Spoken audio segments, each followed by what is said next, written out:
I saw that Kamala Harris issued her medical records. Congratulations. Donald Trump's health is on display for the entire country every hour of every day. He has more stamina and mental acumen and strength than any political figure probably in the history of the country that I can remember. I don't know, maybe no-riz Harry Potter over here has a point. Trump doesn't need to release his medical records because his health is on full display every day. So let's see him whip out that mental acumen and wag it all around this weekend. Also, we have many Azerasians in our room. Azerasians?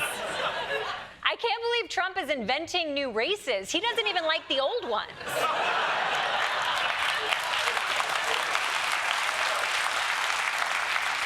Man, this is just what we needed. Another chance for Ronnie Chang to be in a movie. Guy's in everything. Everything. One of the most notable and honestly strange stretches of the campaign we have seen. He had only taken about 4 questions in what was supposed to be a town hall, and instead it was just him on stage requesting various songs to be played and dancing for over half an hour.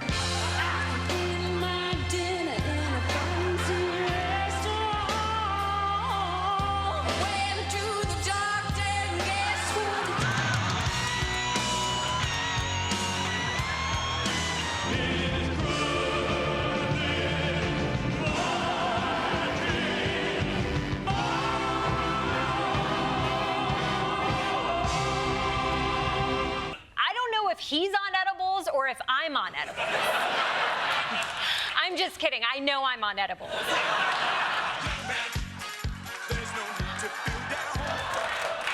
So today, the Trump campaign, I mean Fox News, organized a town hall for him with an all-female audience. And just take a look at this set they built with an old-timey wagon and bales of hay.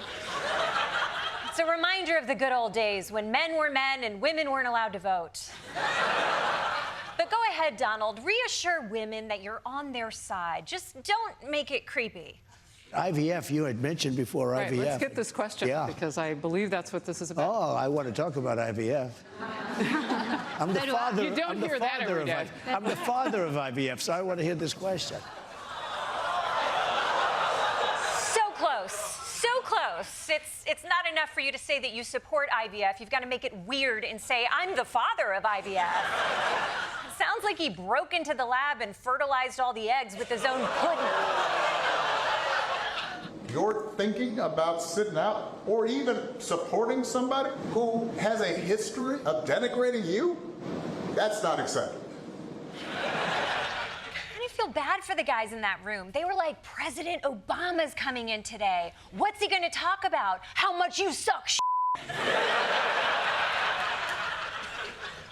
Now, as much as Harris is focusing on black men, it's important to have some perspective because polls show that Kamala is getting support from about 80% of black men versus about 20% for Trump. Or as Trump would put it, my numbers with the black, and especially black men, I love black men. I love them.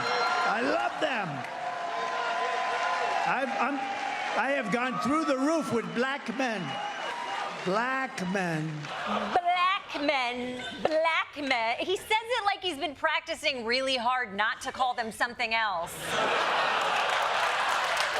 Now, Kamala's Lion's Den was Fox News, so I guess it was a Fox Den where she sat down with Bret Baier, so maybe it was a bear's den. Anyway, it doesn't matter what animal it was. The point is, it was very tense. The first bill, practically within hours of taking the oath, was a bill to fix our immigration system. Yes, ma'am. It was called the U.S. Citizenship Act of 2021. Exactly. It was essentially a pathway to citizenship for the... Yes, ma'am. May I finish responding, please? But you have to let me finish. Sorry, can we get that mute button from the debate so she can complete a sentence?